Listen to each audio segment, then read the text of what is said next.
getting a reading. It's always handy. Good stuff. Do that, eh? That'll give us a point to start off with.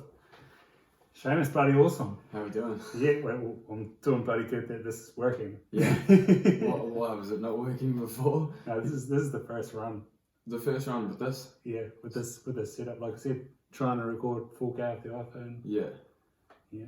And it's good you got the tools. So. Yeah, it worked out actually pretty well to have the mic stands here for this order. Like, it's good. Pulling the resources. Yeah, man. As I said, I did have one mic stand and then a little toilet roll, so we could have made do with that. It's amazing. You can see why it was in such high demand over COVID. Everybody knew these toilet rolls. They go for miles. Yeah. Multi-purpose. Yeah. You never know what you can do with them. Better to use that, Barry, have you made the 3 toilet roll speaker? No, what is that? So yeah, I think you kind of cut out a square for the base of your cell phone to sit in, and then you attach two on the end. Yeah. I know what you're talking about now. Yeah, all those makeshift things that came in during COVID and stuff that people were trying to do at home. Yeah. Just putting it in a mug works as well. Right. Yeah, straight up. I remember once a mate of mine were extremely high, and we were sitting in this in the shed, and somebody put a phone into a cup, and he was like, "It's not louder. We're just hearing more of it." And I was like, "Whoa!" It was one of those like mind-blowing moments when you're like, "Nah, man." At the time, you're like, "This has just shattered my illusion of everything," and then later you're like, "He just put a phone into a cup." Like, not as big of a deal. I wonder if that's true. Yeah. If it's not actually louder, you're just hearing more of it. I mean, isn't that what louder is? True. You know? Exactly. I feel like there's just like a different definition for the same thing, but sometimes that's all it takes to like open your mind to a new idea, is it being explained in a different way. Yeah. So true. My sort of physics, still not very good, but that was to do with light, so I don't know. So I always say I get these old people come in and sort of say, well, why'd you come in, or how's your day? Yeah. Why'd you come in today? Something like that. And they'll just go, what? And I'll just go, awesome. Can't help you with that one. Nah, sorry. That's not my field. No, but it's good. So how did you get into music? Music's always been a part of my life. My parents have always looking back on like old home videos and stuff like that, music was always playing in the background, which I think is like, you know, during those developmental stages as a kid and stuff, I feel like it has a huge influence on you when you don't even realize it. So that would have, like, my parents playing music as a kid they've definitely played a huge part for me. Like, and I've noticed it more now that I'm older, that where, you know, I get up in the morning and mum will be like humming away and she's like, put some music on, like, dude, grab a speaker, like, you know, just to create a bit of ambience or whatever it is. So that, starting out as a kid, playing in the background, and then, you know, radio, pop songs and stuff like that, that was my base, was definitely just whatever was on the radio. I always liked the idea of being able to rap an Eminem verse, but like, I never enjoyed rap other than Eminem. Or whatever was on the radio. I noticed over time verses and stuff started coming in, and became a more normalized thing that a pop song would have, like, you know, a hook, and then there'd be like the singer do their verse, and then another hook, and then the singer does a verse, and then another hook, and then there'll be a little rap. And then it started popping up as a more mainstream thing over time. And I always liked trying to, like, you know, learn the verses, because it was always quite cool, because not everybody always knew all the words, like, and it didn't matter. I wasn't being specific on I didn't have an opinion as far as artists went. I wasn't like special, like, oh, this person's cool and that person's not. I was learning everything from like Eminem to like Ludacris and on Baby, like, you know what I mean? It didn't matter. It just was cool to like be able to say all the words. Did you try it? Oh, you can only try so much, man. Like, you know, that's at that point when you go on YouTube and you look up lyrical videos and you're like trying to like learn the line by line. But for me, it was always, I found it a lot easier to learn songs that I enjoyed. You know what I mean? Like, I liked the vibe of it or whatever it was. Like, I think the first full verses that I would have been learning would have been like Not Afraid and like Love the Way You Lie. Like, those Eminem verses were the first ones that really jumped out.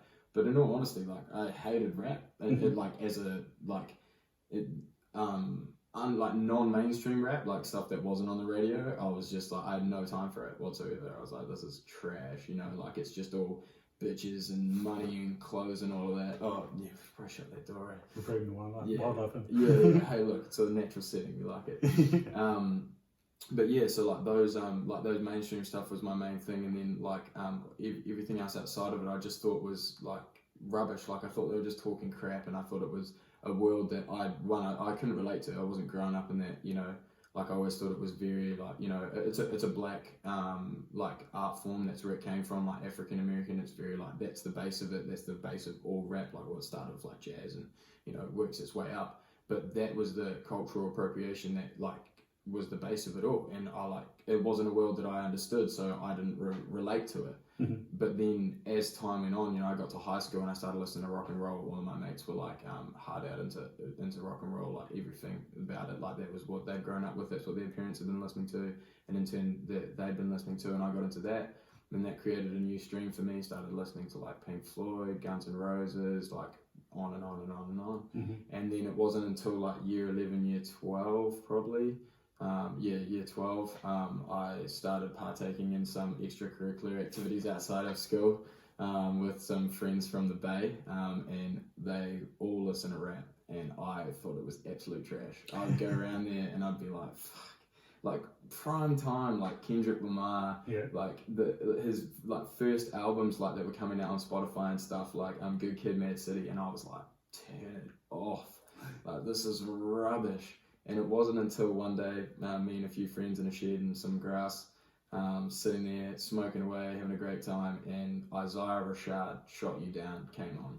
on. And I don't know what it was about it. It was just a switch for me. Like it just, the whole vibe of the song, and then on top of it, the lyricism, watching my mate rap the whole thing, and just being blown away that he could not only keep up and understand what was like going on, but like rap the entire verse word for word. It just blew my mind. I was like, how does he know what he's going to say? Like, how many times does he listen to the song? Did he practice that? Is it just something that you pick up along the way? Like, and I became immersed in it. I was like, wow. And the biggest switch for me was that perception of it being like a specific to like African American, or like that culture, or like Americanized, or in that depth of like so specific, like you have to be brought up that way or in that lifestyle in order to rap.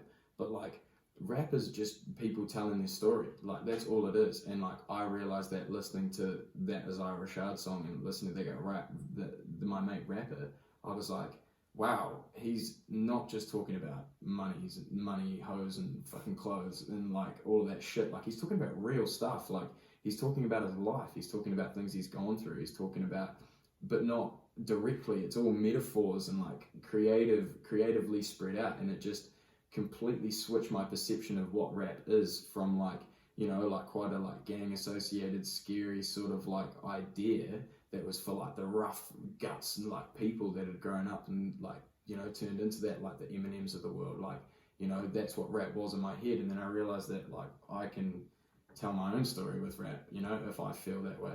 Like, and I could, but when I first heard rap, I was like, there's no way I'm going to be able to do that. Like, you know, I was like, oh, that's cool. Now I enjoy it and I can listen to it and start to hear other people's stories and stuff through this like medium. But when it came to my friends being like, do you want to freestyle? I was like, bro, I could never do that. Never in a million years am I going to be able to freestyle. That is like impossible. I couldn't grip it. Coming up with stuff on the fly like that, being able to like make it rhyme at the same time, discuss an idea or a concept, nah, no way. I was like, so, no, I'm not doing it. Shit. And now, what have you done with Jack? 8 weeks of yeah, we're like 10 weeks now, 10 weeks of free freestyle Thursdays. But hey, look, it was a big jump between, you know, that end of the story and this end of the story for sure. It was a mate of mine, Sam Fell. Shout out to Sam Fell. We were at his house on the deck, drinking a few beers, and he started freestyling, and he finished this amazing freestyle. It blew my freaking mind. To this day, I can remember it. He was talking about the family. He was talking about the importance of like love in your life, the relationships that you have, and like how those things can help you grow as a person, or that in a freestyle. And I was like, just mind blown. And so he's all like, go have a go. And I was like, no, no way. I'm not confident enough to do that. And so I head home. I was like, I was like, I'm going, bro. I was like, you freaked me out. Like, there's no way I could do that. And he was like, come on. I was like, nah. I was like, I gotta go, man. Like, nah, I'll see you later. And I went home and I put on Pound Cake, instrumental by Drake. And started freestyling. Like, I just started walking around my room, like, so cringe. It was so bad. I'll never forget it. I was like, hey, I'm Seamus, and I'm rapping to this beat. And, like, at first I was like, what am I doing? And then after a while, you catch one line, and you're like, oh, okay. And then you catch another line, and then it just slowly becomes more and more consistent. And it's like, it became addictive for me. I was like, what? And then I was like, okay, I can keep doing this in my own time and not show anybody, and just, like, try to get to a point where I'm comfortable to do it in front of some mates. And then another night over in Sam Fowles Shed, there was a lot of history in that shed. Sam Fowles Shed, bro, Victoria Ave. Oh man, it was a crazy time.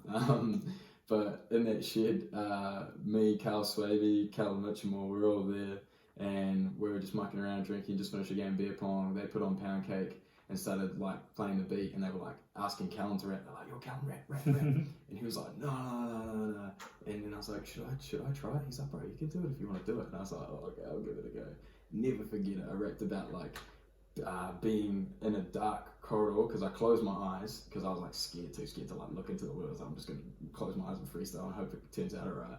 And so I closed my eyes and I was rapping about like being in a dark corridor and not really knowing where you're going, but following the sound of the music. And like, because I was just listening to the beat, and that somehow translated into a rap. I was just basically speaking about my fear of not knowing what the hell was about to happen, but I was doing it anyway. And then I finished, and the boys were like, what the fuck just happened? Like, holy crap, where did that come from?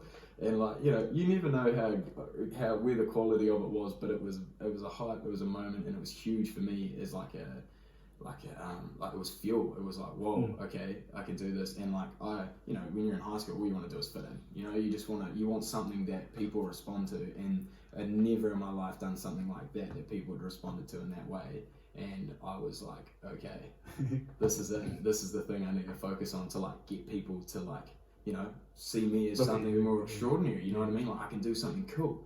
Now, over time, that fades away, and you realise that you can't, you know, spend your entire life doing things so that other people will like you. But, you know, in the process of me doing it for that reason, I actually fell in love with doing it for doing its sake, which is all you can ever really hope for. So it became my own passion. It became something I stopped doing for other people, and I started to do it for myself, because over time you realise, man, especially when you're doing something creative that you love and you get an enjoyment out of it, that you're going to do it at times, and you're going to do something that you know is sick for you. Like, in your heart, you're like, this is dope, I've come up with this sick rap, and you're going to show somebody, and they're going to not give you the level of wow that you wanted them to give you, and you realise you can't feed off that. You have to fuel yourself, because if you're constantly trying to get that recognition, it's just a bottomless pit, and you're just throwing yourself away when you could, you know, build yourself up instead, which I think is a much better path to go on. But you do learn that over time, like, for sure. You just said, wow, and I think it's Graduation Day by Kanye West. It's something that Flo does well in Mr. Rockefeller, and I love that sort of stuff. When you talk about freestyle, but when you started off, you said that you always had music on around the house. What sort of stuff were the olds chucking at you? Like, in my house, Cranberries, Robbie Williams. Robbie. I was having a joke with someone the other day. It was like the old swing when you're winning. You used to know that one off by heart. I know. Swing when you're winning. So, give us the line. Go ahead and swing away. I did. On the spot. No, it's good. I did actually at high school, because I liked singing, and we had that album and just had it on all the time, and it was all the sort of jazzy, sort of Frank Sinatra style tunes. I love Frank Sinatra. Yeah, so auditioned for the school music competition, singing competition with Mr. Bojangles, and so it's like, Mr. Bojangles, call him Mr. Bojangles, come down and dance. Yeah, that's nice. Good bit of a nice vibrato there, bro. Nice little fucking quote. I think that was nerves. Just claim it, bro. Just claim it. if you're not nervous, you're doing something wrong. In general, in all of life for me, especially performing anything, if you're nervous, it's a good thing. Yeah. You know what I mean? It's life telling you that you're doing something crazy and out there, and that's exactly what you should be aiming for. You know what I mean? To get yourself out of your comfort zone. Yeah, the old if you're scared and excited at the same time, it's probably worth pursuing that, eh? Yeah. What took you from the stuff going around the house to then diving into rock music?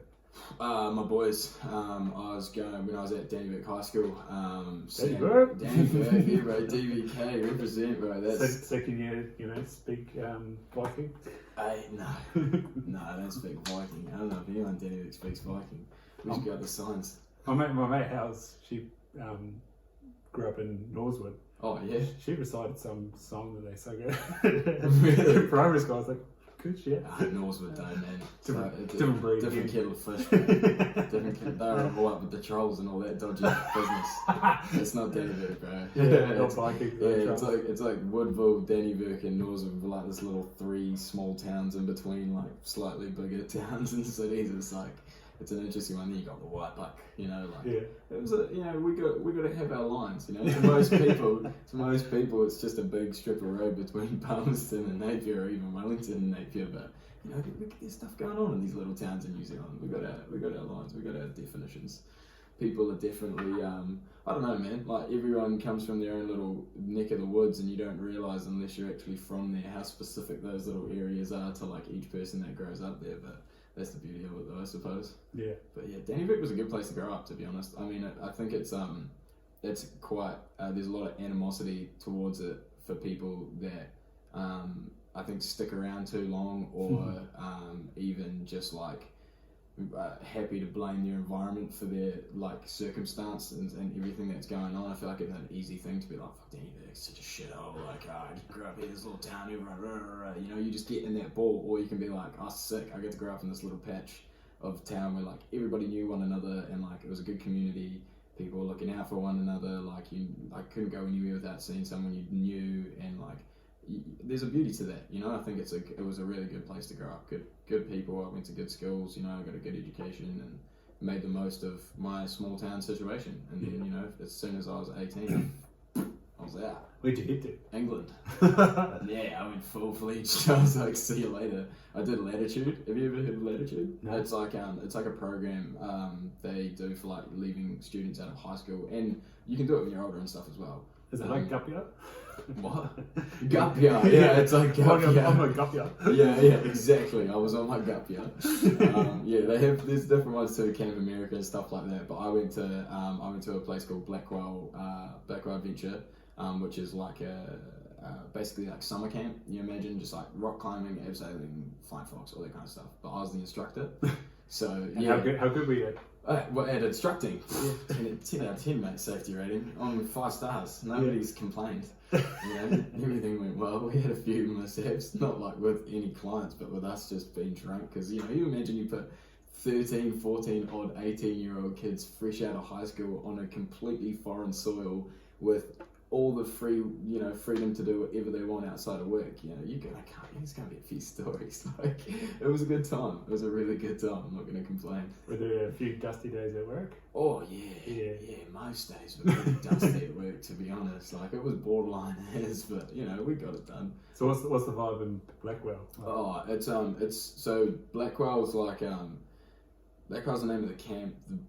The village I was in was called Barnt Green. Real rich village, like crazy rich village, which was like interesting because, you know, you imagine England, and for the most part, like anywhere that's kind of like the less, I don't know what the words are, less expensive areas, I suppose the houses are like closer together. Yeah. Whereas like Barnt Green was like kind of more spaced out the way like New Zealanders and like your rural New Zealand, where there was like, you know, you've got a driveway, you've got like a front yard, a backyard, you've got a house in a section, and then a fence, and then another yard in the section, you know, like you're what you'd normally expect. But like in England, that's just like nuts. Like it's a whoa, huge section, you know, like it was like when my parents first moved back over here, because my dad's from Ireland, like I was telling you earlier. When they first moved back over here, they sent a photo of the backyard to like family in Ireland. They're like, oh, what a lovely park.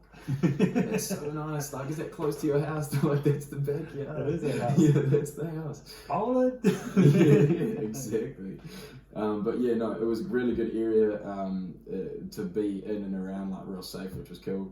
But like I was about 20-minute train ride from Birmingham, and like not as safe of a place in the dark alleys and stuff. But if you stick to the main strips, you're sweet. And I had a mean time. There's quite a few Aussies that I was living with while I was at Blackwell. Shout out Connor Chino, and I'm not gonna list all the names. Is that just because he's Irish? No. Connor was Aussie as Aussie gets, bro. He's from Sydney. Sydney, man. And he's a legend. And he was my roommate for the entire year. So yeah, and Connor, basically we found this bar called Walkabout. And so Walkabout's like a chain over in the UK, and it's an Aussie themed bar.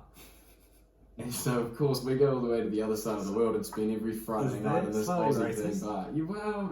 Nah, because, it's a gimmick. It's just like anything. You got your own, it was pretty decently Aussie themed, to be honest. They had VB, which was impressive. Foster's. Yeah, they did have Foster's. Foster's is on tap over there pretty much everywhere, though. Foster's is like a pretty standard drink. It might even be from the UK. I was having a laugh watching the latest Eric Bana movie. What was it even called?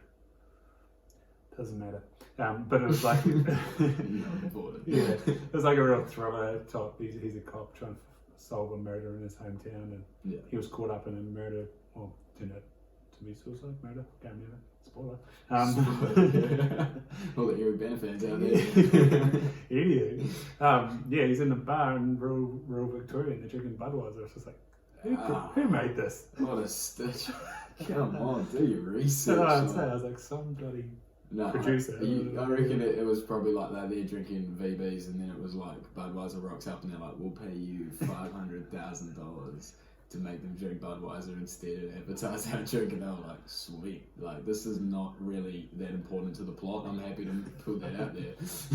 Get my paycheck. You're probably right. Yeah, advertising is crazy, man. Like you think about music videos, about anything along that is in front of people. There's money to be made, like with brands and stuff like that to put out there. Like it's incredible the world we live in and how it works. Like it blows me away. I don't understand it. So above my pay grade. Yeah, it's funny. All these, well, it's not funny. It's unfortunate. All these Instagram people getting taken to the advertising tribunal and complaints being upheld. It's like, oh yeah, is that like around influencers like not properly like saying that they're being gifted or yeah, because they have to be real specific now. They're starting to knuckle down on it. But what an incredible world, man. People just see that. I'm freaking gorgeous, so I'm gonna use Instagram to just freaking billions of views, bro. Like, I hope they get paid. That's how they do. Oh yeah, I hope they get paid. Like free shit doesn't, turn the lights on. No, you're right. But like, I think I don't know if does Instagram like at a point when you get actually free shit does keep the lights on at a point. If you have like enough followers, because that's how it works. It's like if you have like hundreds of thousands of followers versus like millions of followers. Yeah, dude. They'll be like, hey, look, Contact Energy will call you up and they'll be like, we'll sponsor your light bulbs. If you make sure that you mention it every time you put up a video, like, oh, look at my beautifully lit house. Thanks, Contact. And then it just goes into the rest of the video. That's just how it works. Like, I feel like you're placing yourself here, Seamus. Hey, look, I'd happily be an influencer, okay? I'm not going to lie. It'd be a great life. It'd be so simple. Get people calling you up. Here's some free shit. Tell them it's from us. Sweet. I'm happy to do it. But I don't have an ass like Kylie Jenner, so it doesn't really work out. I don't know if Kylie has an ass like Kylie Jenner. It's alright. She gets by. No, I'm sure it's good. Yeah, I'm sure. I've never met her. Yeah. No, we don't hang out. No, I don't watch Keeping Up with the Kardashians, so I don't keep up with the Kardashians. I can't make that claim. I don't watch it now per se, but growing up with two older sisters, I've seen a few episodes. Yeah. But to back up and keep my man card, it's alright, you can watch Yeah, man, it's 2021. It's fuck, dude. Don't go putting me in a box, okay? If I like the Kardashians, I'll watch it from Rob. It's really cool dude. And what's her name? Oh no, actually. Her name? Yeah, her name. Fuck, there you go. Never mind. Used to be Bruce. Yeah, used to be now Bruce. It's Kylie. No. Yeah, what is it? What is her name? Caitlin, you got it. Yeah, that's You'll keep me up. I am. Shit. Should I keep it low key? Yeah. Nah, yeah. It was it's the only TV program I've ever fallen asleep to. I was very tired though. I'm very tired. I'm one of those people that I don't know about you, but like if a screen's on like a movie, you know, some people can like put on a movie and just they're out. I have the unfortunate story of that happening to me one time. Really? Yeah. Uni, so again, like I was asking you about dusty mornings, this was a very dusty morning. And the whole flat were like, we're going to go watch Inception. And I was like, they want to watch that? No. I can get up for this. Yeah. Went to the theatre, Sylvie Park there, got some Nando's. Nice. That might have been part of the problem too. But yes. Yeah. And I was just like, this movie's so awesome, but I can't. There's a lot of thinking involved in Inception, dude. Yeah, so I missed the cliffhanger, so I had to go back and watch that one. So what do you think of it when you went back and rewatch? What's your thoughts on the movie? It's good, and the sprint up at the end just really gets you. Yeah, it does. Yeah, what's the new one by that dude? It's all about like these time loops. It's buzzy as shit. Time loops. Oh. Tenet? Is that right? Yeah, it's something like that. I haven't seen it. Have you seen it? Yeah. It's sick. Intense. Oh, really? Worth a watch? Oh, yeah. Alright, no spoilers, no spoilers. Yeah. I'm a big fan of people just like saying it's a good movie, and that's all I need to know. I don't need a synopsis, I don't need it. Because don't you just love when you watch something and you've got no expectation? Yeah. Like, that's the best way to go. The second there's like a line that you're expecting to reach, that's when movies fall down. Because they're either going to reach that amazing line that you've got, or it's been built up to, or it's going to be less. And, you know, if that line wasn't there at all, less might have been enough, you know? But expectations just fuck it all up for me, yeah. It doesn't work out. Yeah. That was kind of the Inception thing. I was like, yeah, I'll go watch that Leo thriller, whatever you call it. And yeah, I was just like so gutted that I was too tired, falling asleep. It was good. I think my takeaway from it with like the spinny top was like, I was like, oh, and then my reaction was, it doesn't matter. Like it doesn't matter whether or not it's reality or not, or if he's like in his own head or if it's a dream, because at the end of the day he's happy. You know, like, and that's this is reality now. Like, you know, there's a lot of out there ideas about the world, Matrix, brain in the vat theory, like all that kind of stuff. Simulation. Yeah, simulation, dude. Like it could be, but at the end of the day, does it matter? No. Like if it's a simulation, if there's a god, whatever the world may be, whatever state it's in, like, are you happy? Are you being nice to people? Are you looking after the people that are around you? And don't worry about it. It's all good if your brain's in a vat. You know, you're having a good time. You're not causing any trouble. Yeah. It's all good. Whatever plane we're on. Do you like getting your head hurt with those things? Oh yeah, man. I'm all about it. The deeper, the better. Like I've listened. You know, one was Joe Rogan and one was these guys called what are they? The Investors Podcast. Yeah. And they talk about Bitcoin, and so they were talking about quantum computing, and then they had Brian Greene on Joe Rogan, and he started talking about quantum computing, and I was listening to it the other morning. My flatmate came out, and I just pressed stop and put it down. I said, "That was hurting my head." What is quantum computing? Can't explain it to Oh, me. really? Yeah, I've listened to 2 podcasts. And still nothing. The thing that I got out of it is that like normal computers are binary, that like 1, 0. 0, 0, 1, 0, 1, 0. Yeah. Quantum computers, the dude made an analogy of it's kind of like a vector within a sphere. Yeah. So it can be like those are words I know. Close to 1 or close to 0, but it can be in any direction. In between. In between. Damn. I'm probably bossing this up. Nah, hey look. This is what I'm trying to regurgitate. For the stretch, man. Like, I knew the words you said, but the concept is eluding me. What's like the finished product? What does a quantum computer do? You know what I mean? Not necessarily how does it work. What's its purpose? So yeah, a computer has, I think, bits. This is 0, 0, 1. Yeah. So quantum computers have qubits. Yeah. And so because there's so many of these qubits, I think it is, that they can do really hard things. Okay. So what they were trying to explain, the purpose would be like for a computer to try and figure out, say, a 4-digit number and what numbers go into that, like the key to make those 4-digit numbers, it'd have to do this really long computation to eventually, by chance, get to the answer. Yeah. Whereas a quantum computer could do that across a whole array of these qubits. Yeah. And get there faster. I think. So it's just smarter, basically. It's just But better at everything. No, because they were saying that a quantum computer would be good at specific things that normal computers are not good at, And vice versa? and vice versa. Ah, okay. Yeah. Well, I suppose it's kind of like, sometimes linear thinking is better than, like abstract, same sort of thing, like with the computers. But I don't know what, like, I need more examples of what this quantum computer can do. Is it like closer to AI? Is it like almost like it's thinking for itself, or it's thinking in a more like less I don't think it's logical either. way, or They're still trying to make a quantum computer more powerful than a normal computer. oh really? So it's like early stages. Yeah. Okay. So they're using quantum physics principles, and it's also kind of like proving quantum physics principles. I think again.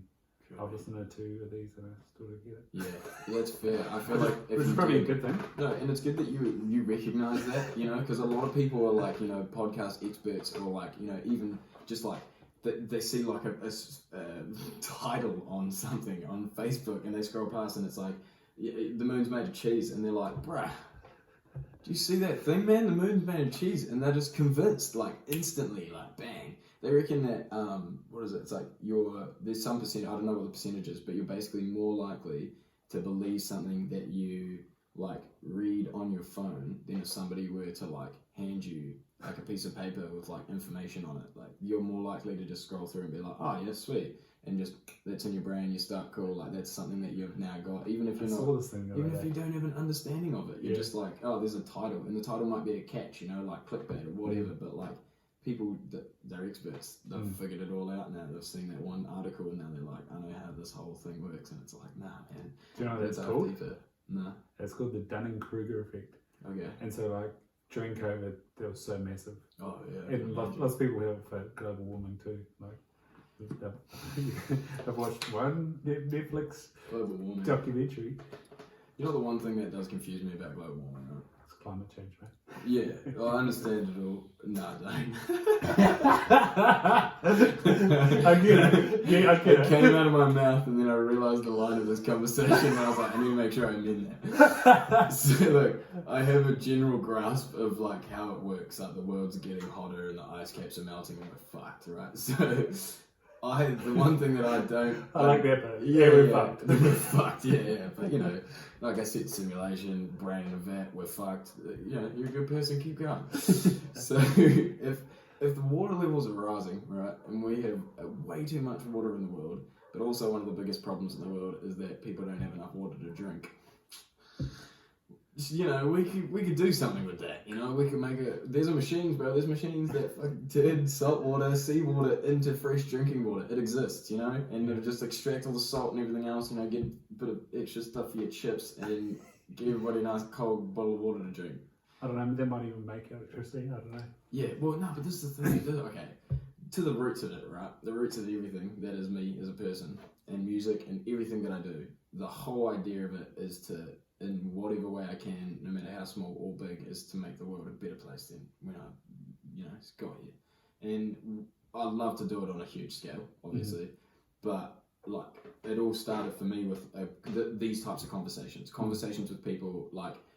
And originally, when extremely intoxicated, like weed was a big part of that. But then over time, you realise that like this is a conversation that you can have anywhere at any time, and it's something that a conversation everyone will have at some point in their life, which is the conversation of like, man, like why is this like that? Like why is this in this way? Why does the world function in the way that it does? And it'll be drunk as hell, and you and your mate will be sitting there cracking it. You'll be like, if we just did this, man, if we just like got rid of money, if we just like all of these different ideas. Yeah, but like I think money's important. I think like from the amount of conversations I've had of this conversation is that money it seems like the devil.